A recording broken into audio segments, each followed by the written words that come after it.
What is the constitution? Constitution क्या है? Constitution जो है इज द सुप्रीम लॉ, यानी देश का सर्वोच्च कानून।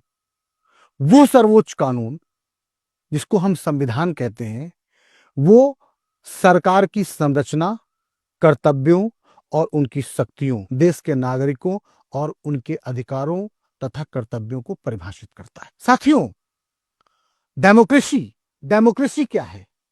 डेमोक्रेसी का मतलब होता है लोकतंत्र। लोकतंत्र का मतलब लोगों का शासन। लोगों का शासन यानी जिस देश में ताकत जनता के हाथ में हो, और हमारे देश में डेमोक्रेसी है, और हमारे देश में ताकत अप्रत्यक्ष रूप से जनता के हाथ में है, क्योंकि जनता अपने वोट की ताकत से अपना प्रतिनिधि चुनती है और वो प्रतिनिधि जाकर के उनकी बातों को सदन में रखता है। ये है हमारी डेमोक्रेसी। डेमोक्रेसी के 4 पिलर होते हैं। पहला पिलर जो होता है वो होता है लेजिस्लेचर। इसको हम कहते हैं विधायिका। विधायिका यानी कि लोकसभा और राज्यसभा, जहां पर कानून बनाए जाते हैं। यानी विधायिका का काम क्या है? कानून बनाना। नंबर 2, एग्जीक्यूटिव बॉडी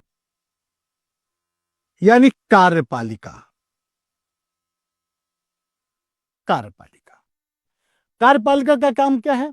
विधायिका के द्वारा बनाए गए कानूनों को एक्शन में लाना, यानी उनका पालन करवाना, उनको लागू करवाना। यह काम किसका होता है?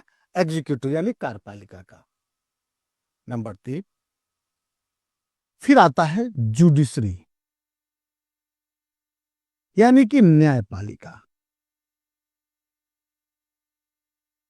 न्यायपालिका का काम क्या होता है?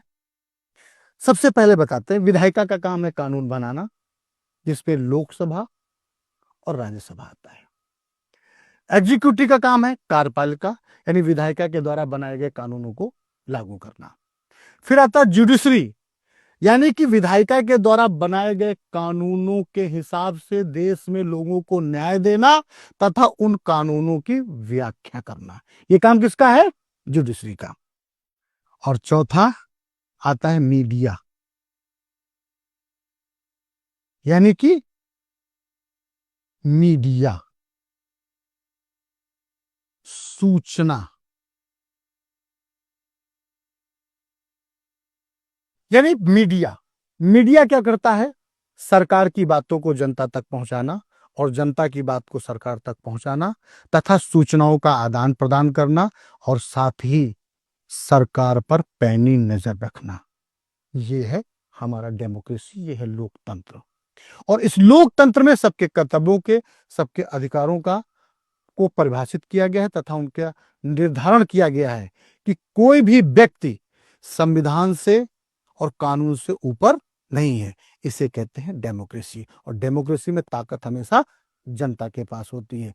साथियों, हमारा कुल मिला के कहने का मतलब है, अगर इस देश के नौजवानों को, खास करके मैं जेनजी से कहना चाहता हूं, जो 21वीं सदी में पैदा हुए हैं, उनको संविधान के बारे में बहुत ठीक से पढ़ना चाहिए। मैं तो सरकार से अनुरोध करूंगा कि जिस तरीके से सिलेबस में सभी विषय डाले जाते हैं, उसमें एक संविधान का भी विषय होना चाहिए, ताकि बच्चा शुरुआती दौर से ही अपने देश के संविधान के बारे में समझ सके। धन्यवाद।